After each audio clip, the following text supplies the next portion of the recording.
Hello and welcome. And as somebody who's really not a professional handicapper, let's try to be one for one weekend. With not only my plays, and literally there's multiple picks on this play, but play of the year, but really the play of all time. And that goes live this Sunday. But I'm not even going to tell you the game yet. I'm going to tell you that game tomorrow. I'm going to go over the games that I have better than opinion rated plays on the spread. My play tomorrow will be both side, total, and prop positions is where your strong bets will come in the best. That's where the play of the year will be in prop bets. We'll get into that on Saturday night. Home team is on top. New York Giants are favored by, or excuse me, they should be favored, I think. I'm trying. What I do is I make my own line. I'm trying to think. Should the Giants even be a small favorite? Minnesota maybe one. I'm happy to get 3.5, and yet I'm getting 5. And maybe I'm too hyped up on Daniel Jones. I was good at reading the tape on this, and well, I'm using tape of a particular player for my play on this, and other factors within it work well to me, I think, as well from the game tomorrow. Furthermore, Chicago Oakland, it will not be that game. That is just a bad, bad game, so it won't be that. Tampa Bay is in New Orleans. Now, in this spot, I'm noticing, and I watched the Tampa Bay New York game and a little bit of their other highlights, so I got an okay familiarity with them. And I've watched a little bit of the Saints as well, too, I suppose. I wish the spread wasn't 3. If it goes up higher, 3.5, it's pretty decent, but where I'm thinking the play is on the over.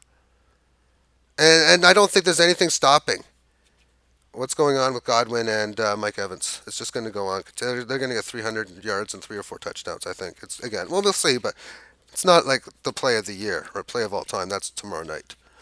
And the reason why it's tomorrow night is because I'm actually betting it tomorrow night. So I'm actually going to literally bet it before I release it. But I got to be as quick as anything, and I got to make sure I have more research to do to see the length of its strength. It's either the play of the year or the play of the lifetime, either or. If I if nothing, if I get more strong suits to where I'm leading on my research, then it's big. Moving on, let's just take a look at the next game. That is pretty good. I got a funny suspicion in the Denver Broncos LA Chargers game that the Chargers aren't going to win the game. They haven't impressed me much, and I know the Broncos suck. But it's when you're taking 6 points. And I did miss another one too. If you can get the hook, you got to get the hook. 3.5 at a decent price. I like the Steelers, but at 3, it's iffy. But I do actually like them pretty good. If it's 3.5, I'm not sold to Bill on Jackson, but I'm getting close though. But I'm actually not. This we'll see. We're still a verdict out on Pittsburgh as being a horrible team. They didn't look that bad to me last week. And I'm just not overly impressed with Baltimore. At least their defense was a thing of the past anyway. At least I think on that. Okay, and then this is a strong play on Monday night. It's about as strong as my Giants play. So I got 3. This and the Giants are my 2 best other plays. Giants plus the points, and in this case, San Francisco land the points of 4. I think this game is going to be a rollover game. San Francisco is just going to completely dominate them off of the bye week. I gotta expect George Kittle's going to come out and play really, really good. And yeah, I don't. Cleveland Baker Mayfield does not. He does. I don't know what's happened to him in the off season or whatnot. Okay. But it doesn't seem as if that he's ready to go. It doesn't seem at all. And to me, I think there's a good chance that San Francisco takes this one by double digits and takes them down pretty good. I think the way to play it though might be the team total of Cleveland Browns under because the thing I'm most biggest on is actually San Francisco defense. It might be one of the more underrated defenses in this game, and thus I have an opinion play on the game total to go under 46.5 because I only think this.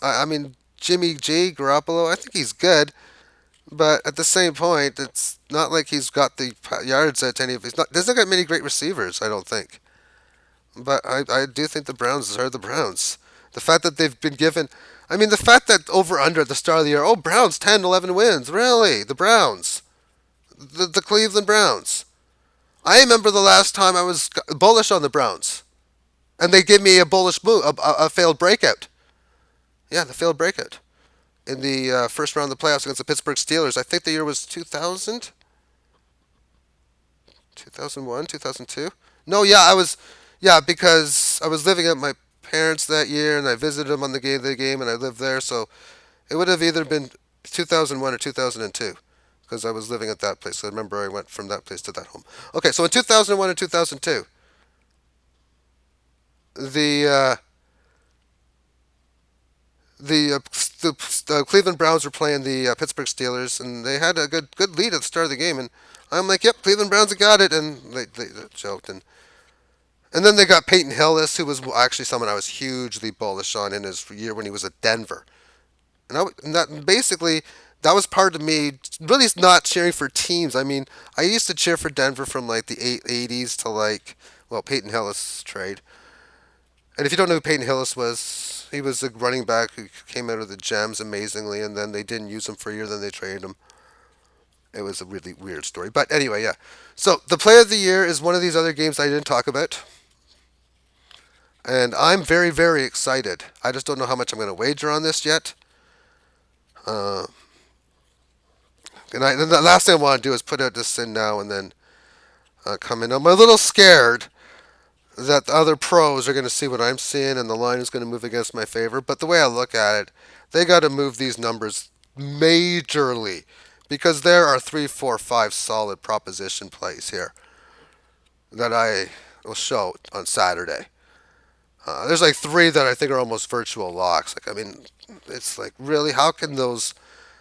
How can I mean? We'll talk about that on Saturday night. Thank you for tuning in. Have yourself a great day. Bye bye.